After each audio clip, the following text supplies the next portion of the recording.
16. Biblia inasema, ndio, naye Yesu akasema, usinisihi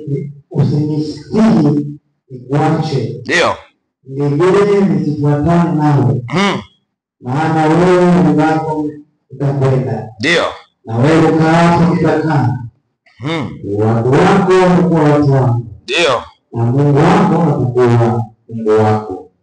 Amen. Bwana Yesu asifiwe. Hali ya kwanza ya mtu wa hatima yako huja kwako kwa wakati mgumu. Natamani mtu anielewe. Mtu wa hatima yako huwa Mungu anamleta wakati mgumu. Wakati ambao wewe mwenyewe unajiona haufai, ndio yeye anakuona unafaa. Wakati wewe mwenyewe unajichukia, ndio yeye anaona huo uzuri wako. Bwana Yesu atusaidie. Sio wale wanaokuona Jumapili. Ndio maana nikaona David jana msiwe natongoza Jumapili. Unataka oa, enda tumbia Jumatatu ndio uangalie sura yake original. Bwana Yesu atusaidie. Mtu wa hatima yako anakuja wakati mgumu, wakati mwenyewe unajichukia. Hapa Rutu anabaki na mama Naomi wakati Naomi mwenyewe anajiita mara.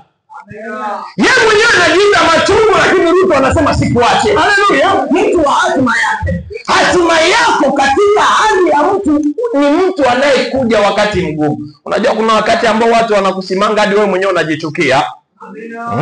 Bwana Yesu atusaidie. Kuna muda watu wanakusimanga hadi wewe mwenyewe unajiona ni kama haufai. Kuna watu ambao wanakushushia ni maneno hadi unaona. Kuna kipindi nilikuwa nafikiri nikasema hata na mimi hawatanikubaliaga kwenye mahusiano au nioe. Haitafika labda. Ilitokea kipindi gani? Kipindi tu unajua kuna wengine, Bwana Yesu atusaidie. Mungu awabariki vijana mliokuja kumwabudu Mungu. Unajua kuna mkesha wa vijana anasema na mimi naenda, kumbe yeye anaenda fungua jicho angalie nani. Bwana Yesu atusaidie. Sasa hiyo kipindi tulipitia kipindi fulani. Ikifika Jumapili inabidi tununue vazi nzuri, tuvae viatu vizuri, twende kanisani. Kanisani hamna cha kusifu. Leo wengine wanaposifu, mimi inabidi nifungue jicho vizuri, niangalie aliyevaa vizuri, ambaye anang'aa, ambaye yuko vizuri. Na yani mambo ya Mungu, hadi Mungu angekuja kipindi hicho sijui ningekuwa mgeni wa nani. Sasa tukisema huko kanisani, yani kusifu, ndio maana mimi nakuwa na mashaka na watu ambao wako serious sana. Hata wakati wa kusifu wengine wanajitupa chini wao wako tu. Bwana Yesu atusaidie. Ukija kwa ajili ya Mungu utatenda kwa ajili yake. Ukija kwa ajili ya Mungu utasifu kwa ajili yake, sababu yeye ndiye sababu yako kuja hapa. Haleluya. Yeye ndiye sababu yako. Tukija fika humo unakuta muda wa kusifu, unajua hapa nikisifu vibaya watanigaya. Watajua huyu hana hata tabasamu, hana kujiheshimu. Hapa hamna cha kucheza. Wengine cheza kitambaa, wewe mwenyewe nyanyua kitambaa chako waje wanikatae. Mimi naangalia tu na zoom. Bwana Yesu atusaidie. Nikishaanza zoom hivyo, ikifika Jumapili baada ya ibada sasa kila mtu anaenda sasa kwa uliyemuona njia atakayopita, au unaenda huko tutakutana mtaani.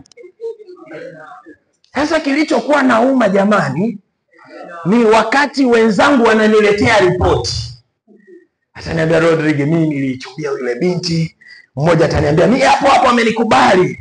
Mwingine ananiambia mimi ameniambia ananifikiria. Mimi nasema mimi mwenzenu sasa ndo yule mwenyewe sasa. Mimi hamna hata aliyenikubali. Yaani walikuwa wananishusha wananipandisha, wananishusha wananipandisha. Kasema Mungu wangu, hakuna atakayenikubali. Bwana Yesu atusaidie. Nikaziona mbaya. Lakini nilipoona mbaya kilichonipa nguvu ni siku fulani binti moja akalia kwa ajili yangu, nikasema wow, haleluya. Aliyowasimama kwa wakati unajichukia,